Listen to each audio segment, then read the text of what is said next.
कुछ बच्चे डिस्कस कर रहे थे, सुन के मैं हैरान हो गई। क्यों, क्या हुआ? नई जॉब तो थी, नहीं पसंद नहीं आई मुझे। अरे वो बॉस कितना बोलता है, टाइम कितना लेता है, बोलता है एक्स्ट्रा रहो, काम नहीं पूरा हुआ। मैं नया हूं तो क्या हूं, मैं इंजीनियर हूँ, मुझे अक्ल नहीं है। टाइमिंग था 10 घंटे का, फिर वो 12 घंटे काम करके लेता था। 4-5 दिन वीक के वो ज्यादा ही काम करा के लेता था। तुम अप्रेंटिसशिप कर रहे हो यानी वो काम सीख रहे हो ना, तो थोड़ा ज्यादा रुकना पड़ा तो उसमें क्या दिक्कत है? अरे क्यों, वो आपका बॉस कलीग वो रुकते थे, हाँ रुकते थे, तुम्हें क्यों जाना?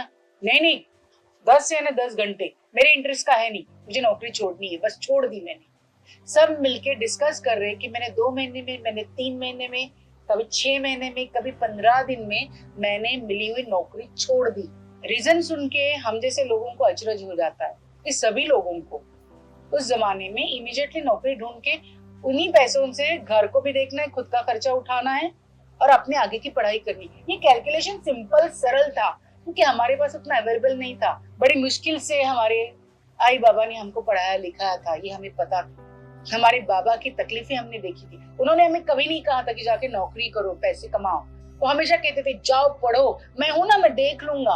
वो एक कहते थे, लेकिन हमारी फीस के लिए वो एक्स्ट्रा टाइम, ओवर टाइम काम करते थे, एक्स्ट्रा काम लेके आते थे, कितनी मेहनत करते थे। उनकी मेहनत स्ट्रगल देखी थी, वो समझ थी, जिसके वजह से हमें खुद को ये लगता था कि हम पैसे कमाएं और घर को हेल्प करें। ये समझ हमें किसी ने दी नहीं थी, आसपास जिंदा होने के बाद हमें वो समझ मिली थी। फिर आजकल के बच्चे ऐसा क्यों करते हैं? इमीडिएटली नौकरी छोड़ते हैं। उस वक्त हमारे पास भी ऐसी सिचुएशन आती थी कि हमें भाग खड़ा होने का मन करता था। कभी कभी लगता था ये काम करना ही नहीं है, लेकिन वो पैसे, वो नौकरी दिखती थी, ये नहीं तो दूसरी कौन सी। हमारे घर में इन पैसों की जरूरत, और पता नहीं दूसरी नौकरी मिलेगी तो कैसे मिलेगी, हमारी पसंद की थोड़ी हो सकती है। आई बाबा हमेशा ही कहते हैं हमारी पसंद की हर चीज होती नहीं है, जो कुछ मिलता है उसे पसंद करके लेना पड़ता है। धीरे धीरे आप उसे लाइक करने लगोगे या तो उससे कुछ सीखोगे तो सही। सचमुच आज उम्र के उस पड़ाव में आके ये बातें समझ में आती है। उस वक्त भी समझी थी कि हमें अगर अपनी पसंद का नहीं मिला तो भी एडजस्टमेंट हमने सीखी, कुछ ना कुछ सीखा। बिना सीखे हमने कोई भी चीज जाया नहीं जाने दी। हमारे लिए हर चीज, हर एक्सपीरियंस एक सीखना था जो हमें जिंदगी में काम आया। इन बच्चों के लिए आज ये चीजें नहीं है। अप्रेंटिसशिप हो, नया काम हो, जाके नई कंपनी में ज्वाइन किए, कंपनी को, लोगों को समझने से पहले उस काम को छोड़ के आते हैं, क्योंकि कोई भी रूल्स रिस्ट्रिक्शंस उन्हें पसंद नहीं आते हैं। उनके हिसाब से काम चाहिए होता है। ऐसा कैसे चलेगा? पैसा चल रहा है, इसलिए आसपास कहीं भी देखो, बड़ी कंपनी हो, छोटी कंपनी हो, अमीर गरीब कहीं भी देखो, दुकान में हमारे हेल्पर्स 99% उनकी गलतियां बताओ तो वो काम छोड़ के जाते हैं, क्योंकि उनको ये परवाह ही नहीं, गरीब तबके को भी नहीं, अमीर को नहीं, नए बच्चों को नहीं, किसी को भी नहीं। हम जैसे टैक्स पेयर को ही बस चिंता होती है कि हम अपने काम को पकड़ के रखें, क्योंकि हमें अपनी फैमिली चलानी है, हमें जरूरत है उन पैसों की। तो सबसे बड़ी बात है जरूरत। आजकल बच्चे कहीं भी जाओ इमीडिएटली नौकरी छोड़ देते, क्योंकि उनको उनकी पैसों की जरूरत नहीं है, उन्हें जरूरत महसूस नहीं होती, क्योंकि उनके घर से उन्हें सब कुछ मिलता था, मिल रहा है। वो ट्रेनिंग नहीं मिली या वो समझ नहीं मिली कि नहीं भाई तुम अभी कमा के घर को चलाओ या अपने खर्चे उठाओ। उनके मम्मी पापा ने उनको ये बताया कि कोई टेंशन नहीं, जो पसंद आए वो करो, अपनी मर्जी से जियो, हमारे लाडले बच्चे हो, एंजॉय करो लाइफ को। हमने बहुत कष्ट उठाए, लेकिन हम चाहते कि तुम एंजॉय करो।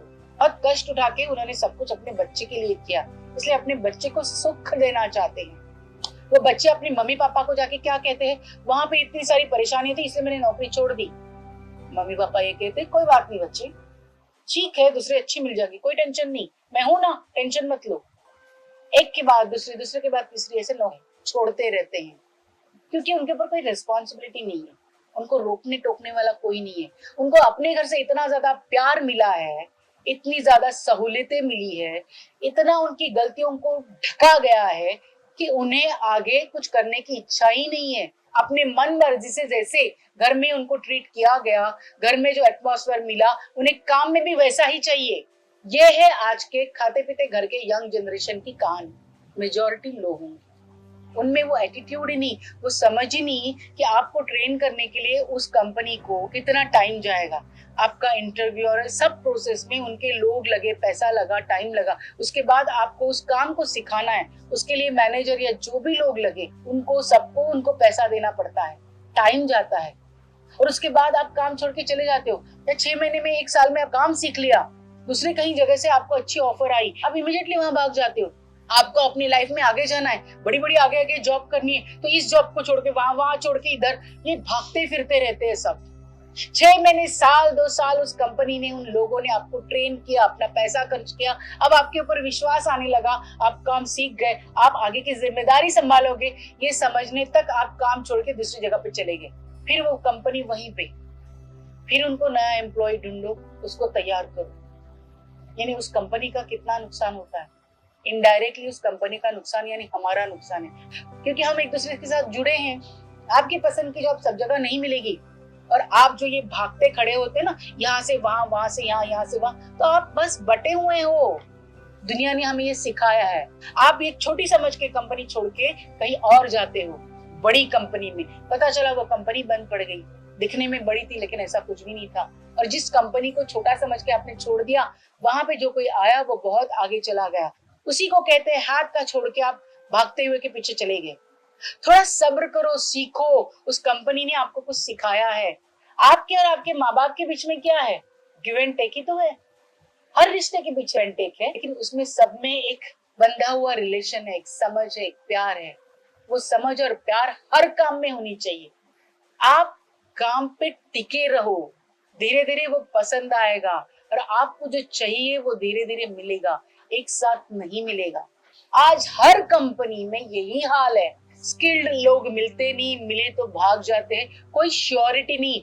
जब आप उस कंपनी को श्योरिटी वर्कर्स की नहीं दे पाते हो, तो वो प्रोडक्ट की कैसे देगा। हर फैक्ट्री में, हर कंपनी में कुछ ना कुछ डेंजरस काम होता है, कोई ना कोई रिस्पॉन्सिबिलिटी उस वर्कर पे होती है। अचानक छोड़ के जाने के बाद वो रिस्पॉन्सिबिलिटी के पास जाती है, और उस गैप के बीच में बहुत सारे एक्सीडेंट्स हो सकते हैं, और इसकी जिम्मेदारी उस लड़के पे है जो अचानक छोड़ के गया।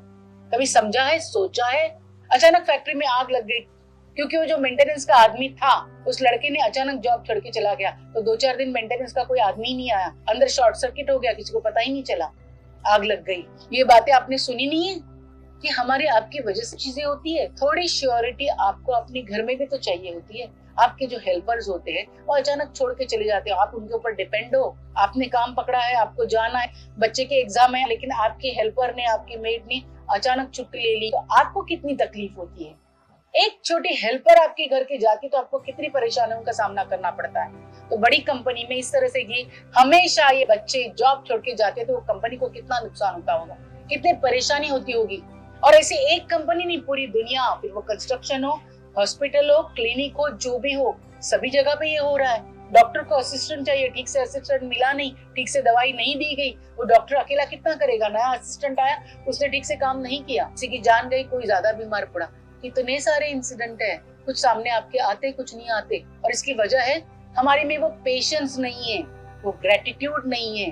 जो भी काम मिला उसको संभल के पहले धीरे धीरे करो तो सही। और आप अचानक जाओगे, काम छोड़ के किसी भी वजह से छुट्टी लेके जाओ या कुछ भी करो, तो सामने वाले की कितनी परेशानी होगी, कितनी मुश्किल होगी, इसके बारे में सोचो।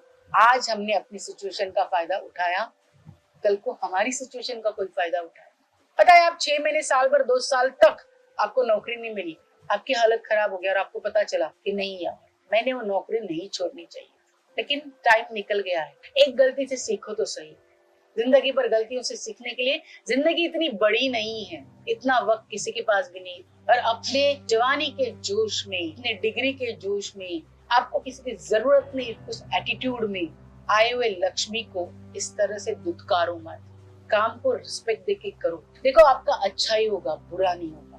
वो नौकरी छोड़ के आएगा तो उसे डिस्कस करो, बात करो, इस बात को समझाओ। या नौकरी पे जा रहा है तो ये बातें समझा के भेजो। वो सुने ना सुने, आप अपना काम करो, आप अपने कर्ज से मुक्ति करो। थोड़ा सा ध्यान देने की जरूरत है अपने बच्चों पे, आप पे और अपने संस्कारों पे। चलिए ना, थोड़ा सा समझ के काम करते हैं। ये तो अपनी ही दुनिया है, अपने लिए तो सब कुछ करना है।